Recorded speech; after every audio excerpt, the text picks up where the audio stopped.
I just wanted to understand, how do you see India balancing its responsibilities as far as climate change is concerned and its aspirations to be at least the second largest economy globally? Well, the trade-off always exists, and this is a pretty much of a tradition that there has been the trade-off between growth and environmental concerns. Now let's face it, how have economies grown? First of all, climate change is actually the cost of growth, and we have ignored that. So from that perspective, if I put this, essentially climate change is not merely an environmental problem, it's a developmental problem. It emerged from the forces of development because of humans' unbridled aspirations or ambitions to grow. It affected the environmental channel, and finally it's going to affect the long-term developmental aspirations.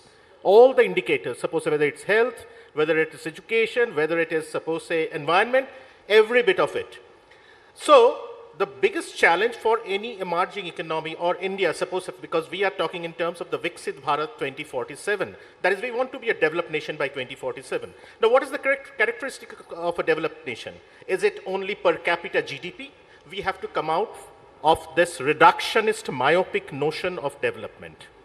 So we have to talk in terms of inclusivity, that is equity and distributive justice. We have to talk in terms of social security, which is a characteristic of developed nation. We have to talk in terms of sustainability. So we need climate resilient growth, right? So from that perspective, there are various issues of distributive justice that need to be taken care of, because climate change also affects those. It affects health. It affects the ecosystem. It affects the ecosystem services on which the poor are reliant on. So the big challenge for India right now is that it has to reconcile between what we call the irreconcilable trinity of economy, society, and the environment, or equity, efficiency, and sustainability. And that's how, in fact, once you find a way to reconcile on that, and we have, just as some solutions are there, we talked about regenerative agriculture. That's one of the best interventions that are coming up. In fact, you are ensuring the flow of ecosystem services on the one hand, on the other hand, in fact, sustainable value chains, and over time, you're also talking of productive efficiency in the longer run. You're not looking at things in the short run. So these are the ways, in fact, by way of which India has to think of.